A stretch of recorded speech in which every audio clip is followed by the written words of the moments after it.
Hello viewers, welcome my channel. আশা করি আপনারা সবাই ভালো আছেন এবং আমিও ভালো আছি। আমার নাম পরাণ।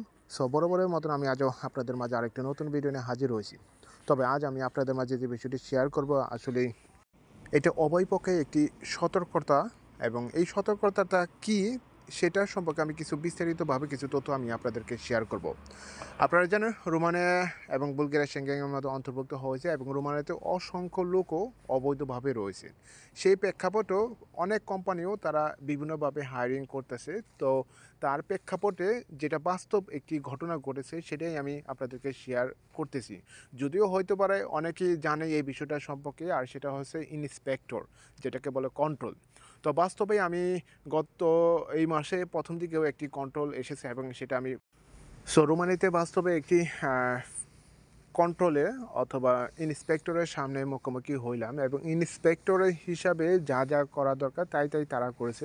দীর্ঘ প্রায় 2 থেকে 2.5 ঘন্টা তারা ইনভেস্টিগেশন করেছে। আমি যে জায়গায় কাজ করি, খালি যে তারা এই জায়গায় কাজ করে খালি যে তারা এই জায়গায় ইনভেস্টিগেশন করেছে কিন্তু তাও না, এছাড়া এই সুসুবা শহরেও বিশাল এরিয়া রয়েছে।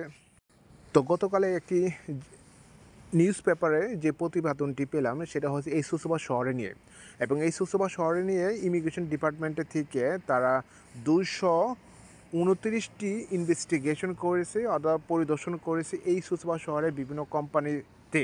কিন্তু তার মধ্যেই 163টি কোম্পানি তারা লেবার মার্কেট ল অনুযায়ী তারা ইনভেস্টিগেশন করেছে যে এখানে কোনো অবৈধ লোক আছে কি না, বা তাদের সুযোগ সুবিধা এবং ওভারটাইম বা তার কাজের নিয়ম বা শিডিউলের ব্যাপারে কিছু ইনভেস্টিগেশন করেছে।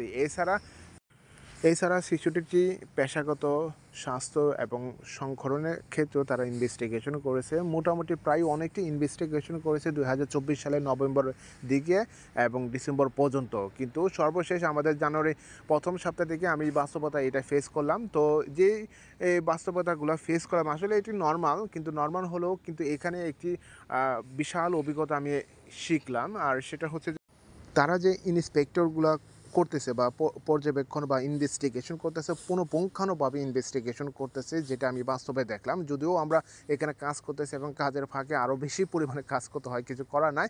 তবে প্রতিবেদনে যেটা বলেছে প্রায় 229টি তারা পরিদর্শন করেছে এই সুসুবা শহরের বিভিন্ন কোম্পানিতেই। এর মধ্যে 100টা কোম্পানিতে তারা অনিয়ম মানে লঙ্ঘনে মানে অতিক্রম করেছে এবং এই হিসাবে তারা জরিমানাও করেছে 1,82,500 লেন। এছাড়া এই সুসুবা শহরে রোমিও বুটনারিও একটা সমবাজারে বা সম মার্কেটে হিসাবে তিনি উপ কর্মস্থ লোক, এবং তিনি আরও এর সাথে অ্যাড করেছে যে 166টি পরিদর্শনের মধ্যে প্রায় 35টি তারা বিভিন্ন রকমের কাজের ক্ষেত্রে তারা অনিয়ম অভিযোগে তারা পেয়েছে।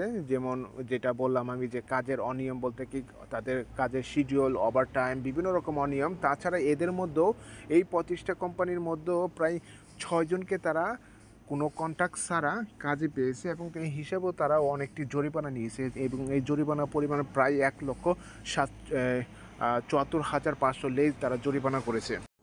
এখন দেখেন রোমানিয়াতে যারা অবৈধভাবে বসবাস করতেছে তারাও অনেক বিপদের মধ্যে রয়েছে। ইতিমধ্যে এই 2024 সালে লাস্টের দিকে বিভিন্ন জায়গায় তারা অপরাধী দিয়েছে এবং আমার পরিচিত কয়েকজনও ধরা গেছে, যেটা আমি জানতে পেরেছি। তো ক্লোজ নাপোকাতে আসে এগুলিতে চেকিং চলতেছে এবং ক্লোজ নাপোকাতে অনেকে কিছু কলিগও আছে তারা কাজের জন্য যাইতে পারতেছে না, কারণ অবৈধ হয়ে গেছে। আর এখানে মূল বিষয়টা তারা তুলে ধরেছে যে অবৈধ অধিবাসীদের এখানে কাজে দেওয়ার ক্ষেত্রে কিছু পারমিশন লাগে এবং তারা যদি বৈধ থাকে একমাত্র তারাই কাজ করতে পারবে, এবং এই ক্ষেত্রে যদি অবৈধ কোনো কর্মী একটা কোম্পানিতে লাগে তাকে জরিমানা দিতে হবে। সেই প্রেক্ষাপটে অনেক কোম্পানিকে তারা জরিমানা করেছে এবং এই শহরে প্রায় 229টি পরিদর্শন করেছে, মানে 229টি স্পটে তারা পর্যবেক্ষণ করেছে এবং এই ভয়ে অনেক কোম্পানি হলে তারা অবৈধদেরকে কাজ দেয় না। আপনারা জানেন ইউরোপে একটা সমস্যা রয়েছে, আর সেটা হচ্ছে যে কন্ট্রাক্ট ছাড়া কোনো জায়গায় কাজ করতে পারবেন না। কন্ট্রাক্ট ছাড়া কাজ মানে কি আপনি ইলিগেল।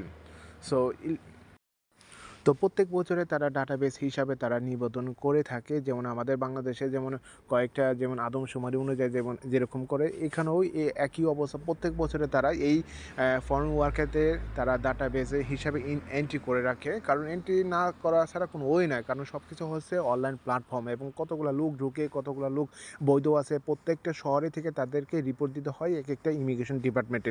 তো এই যে হাইজেটিং এবং হাইজেটিংয়ের ব্যাপারেও কথা বললাম, এটা নরমাল যদিও কন্ট্রোল হিসাবে সব জায়গায় এটা কন্ট্রোল চলে, কিন্তু কন্ট্রোলের পাশাপাশি তারা এগুলি করেছে যে 163টি স্পটে তারা লেবার মার্কেটে নিয়ে, অর্থাৎ লেবার মার্কেট বলতে গেলে লেবার মার্কেটের রুলসটা তারা ঠিক আছে কিনা এটা নিয়েও তারা দেখছে এবং নর্মালভাবে 66টি তারা পেশাগতভাবে স্বাস্থ্য সুরক্ষার ব্যাপারেও তারা ইনভেস্টিগেশন করছে। যেমন কিচেন বা বোকাতেরিয়া যেটাকে বলে, ওখানেও তারা ইনভেস্টিগেশন করেছে যে স্বাস্থ্যসম্মত তারা খাবারগুলো তৈরি করতেছে কিনা বা আদৌ যেভাবে সার্ভ দিতেছে এটা কি উপযুক্ত কিনা এর দিকেও ইনভেস্টিগেশন করেছে। এবং প্রত্যেকটা ক্ষেত্রেও তারা যদি অনিয়ম পায় সেক্ষেত্রে তারা জরিমানা দিতেছে। ইতিমধ্যে আমাদের এই শহরেও 6 জন লোককে তারা কন্ট্রাক্ট ছাড়া কাজ পেয়েছে এবং এখানেও তারা জরিমানা দিয়েছে এবং তাদেরকে বহিষ্কারও করেছে, এরকম একটা কথা উঠে এসেছে।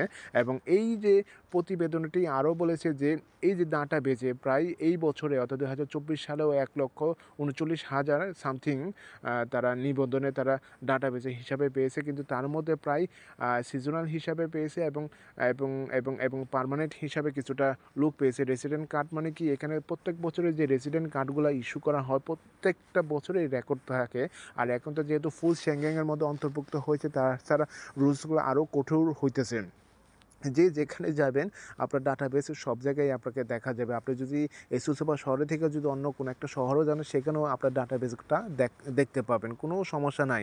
কিন্তু মেইন উদ্দেশ্য হচ্ছে যে এই যে কোম্পানিগুলো আদৌকে তারা রেজিস্ট্রেশন করছে কি না, কারণ এই প্রত্যেকটা শহরে হলে একটা কোম্পানির রেজিস্ট্রেশন থাকে এবং রেজিস্ট্রেশন ছাড়াও কোনো কোম্পানি তারা ফরেন ওয়ার্কার তারা হায়ারিং করতে পারে না বা লোকাল ওয়ার্কারে তারা ইপি দিতে পারে না, কারণ রেজিস্ট্রেশন ছাড়া মানে কি অনেক সমস্যা। তো এই রেজিস্ট্রেশনের জন্য তারা নানানভাবে পর্যবেক্ষণ করে, কিন্তু বাস্তবে আমি যেটা কন্ট্রোলটাকে ফেস করলাম, যাই হোক আমি যেহেতু সামনে যেতে পারি না কিন্তু আশেপাশে একটু ঘুরছি এবং দেখছি বিশাল বড় একটা খাতা এবং খাতার মধ্যে তারা রেকর্ড করতেছে। তবে দপ করে যে চপগুলা দিলেও খুবই আশ্চর্য লাগতেছে, কিন্তু কিছু করা নাই, আমারও কিছু করা নাই। আমরা জাস্ট ওয়ার্কার হিসেবে এখানে কাজ করতেছি এবং এর পাশে কিছু অভিজ্ঞতাও আমি আপনাকে শেয়ার করলাম।